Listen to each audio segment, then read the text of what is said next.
menyampaikan selamat dan mendukung media KPK ini. Dan hari ini kita semuanya butuh kontrol, dan salah satu kontrol itu adalah media.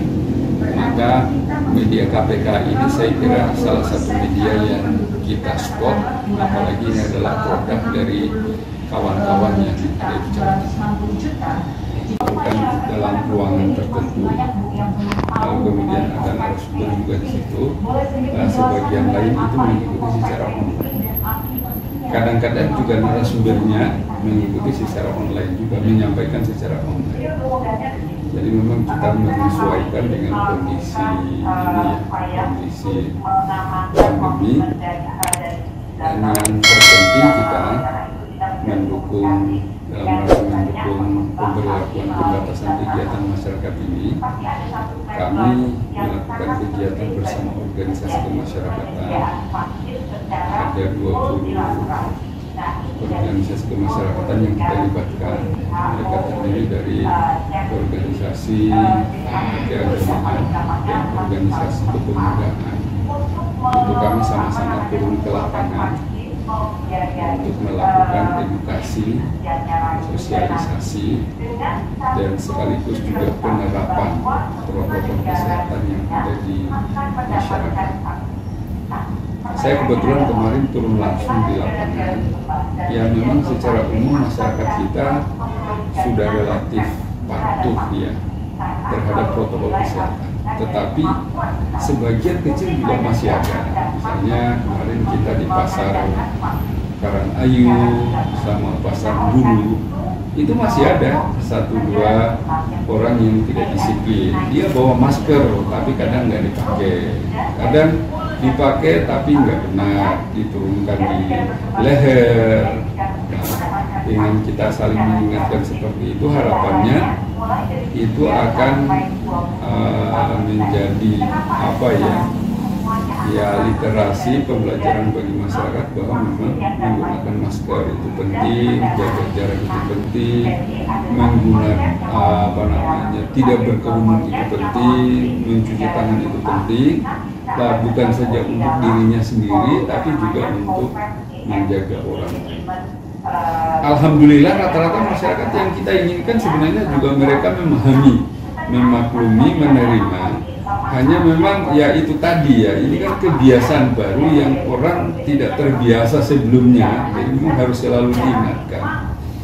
Dan saya kira memang kita tidak boleh bosan mengingatkan kepada masyarakat, dan juga harus mengingatkan dengan santun, dengan kearifan lokal ya, sesuai dengan ya mungkin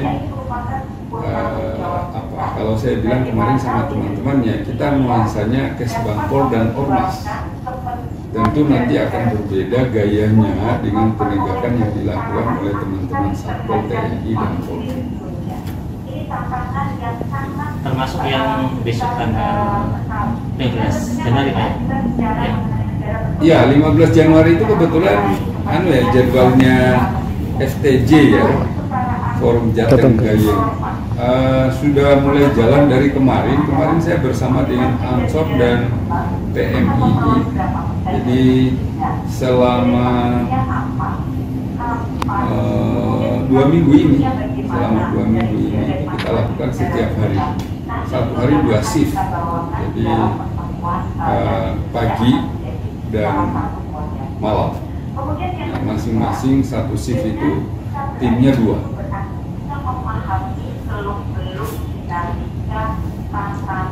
Terus ini menanggapi dengan kemarin hasil pilkada Pak ya.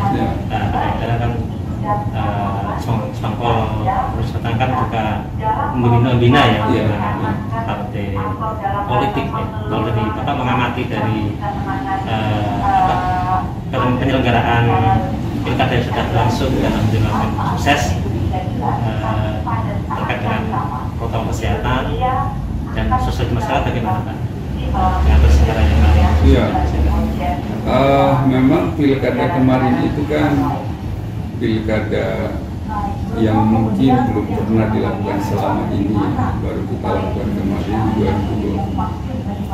Saya kebetulan kemarin ditugasi Pak di Grobogan 31 hari, terjun langsung di lapangan untuk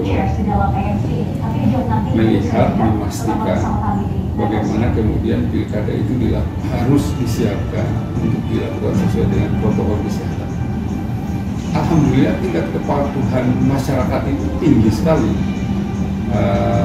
Hanya memang kita harus katakanlah kerja ekstra yang biasanya mungkin kita tidak repot dengan protokol kesehatan, lah kita akhirnya melakukan kegiatan-kegiatan ekstra untuk protokol kesehatan. Misalnya semua petugas itu harus dipastikan bahwa dia bebas dari penularan COVID-19. Gimana caranya? Mereka di rapid. Jadi semua petugas mulai dari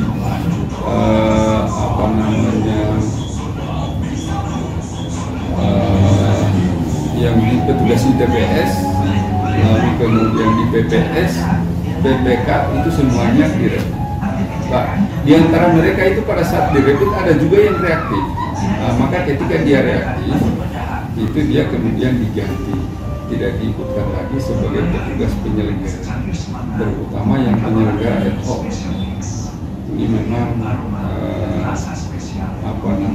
KPU tentu tidak bisa bekerja sendiri di sini. Misalnya di Grobogan itu, ya saya melibatkan dinas kesehatan.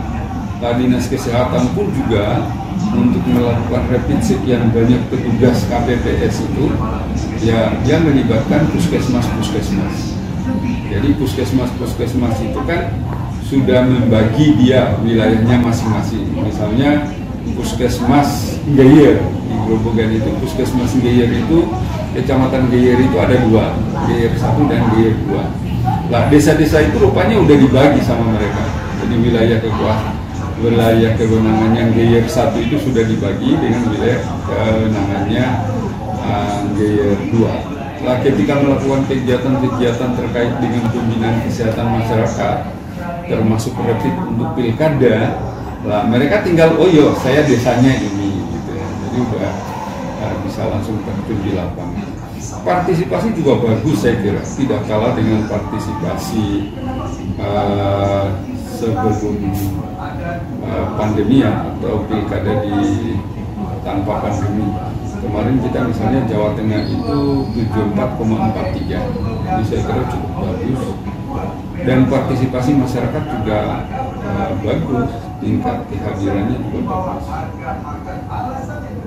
Hanya memang beberapa daerah seperti saya di Grobogan itu ya, karena memang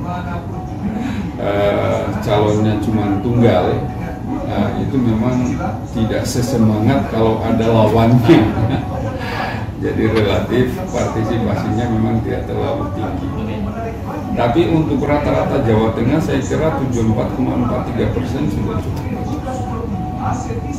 Baik Pak, untuk sambutan Mas ya, semangat untuk mendukung pemerintahan yang bersih ya dari korupsi gitu Pak, supaya lembaga-lembaga yang ada di Jawa Tengah ini khususnya gimana upayanya Pak supaya pendidikan anti korupsi ini betul bisa dijalankan sehingga pejabat-pejabat kita bisa bebas korupsi. Iya, integritas menjadi yang paling utama dalam kita melaksanakan tugas sehari-hari. Pak Gubernur juga sering menekankan dan mengingatkan kepada kami di jajaran eselon 2 itu supaya mengedepankan integritas. Nah, itu pun juga kita tindak lanjuti di Kesbang Pol. Saya kebetulan setiap minggu itu memberikan pengarahan kepada staf. Nah, penekanan kami memang termasuk salah satunya adalah integritas. Lah bagaimana integritas ini bisa teraplikasi, maka yang kami tekankan adalah harus tertib administrasi, tertib keuangan, dan tertib sisi pelaksanaan kegiatan. Apalagi di era pandemi COVID-19 ini. Jadi misalnya kegiatan-kegiatan itu ya harus benar-benar tertib 3 hal ini. Administrasinya harus benar, sistemnya juga benar, harus fisiknya juga harus nyata. Nah, dengan demikian harapannya tentu kita tinggal meningkatkan kontrol ya, memang harus saling mengingatkan. Saya pikir memang persoalan integritas ini ya persoalan yang tidak boleh kita bosan untuk selalu mengingatkan, karena namanya orang kadang hilaf, kadang lupa. Maka harapannya dengan selalu mengingatkan dan mengingatkan ini ya integritas bisa berjalan. Saya kira kuncinya integritas. Mau sebagus apapun sistemnya, kalau integritasnya tidak bagus, ya sistem bisa dibuat. Nah, hanya memang salah satu yang bisa mendukung integritas ini adalah sistem. Jadi sistem memang sudah kita upayakan mengarah kepada online, karena dengan online itu kita bisa mengontrol. Nah, bisa mengontrol kaitannya dengan pekerjaan terutama dengan kaitannya dengan keuangan.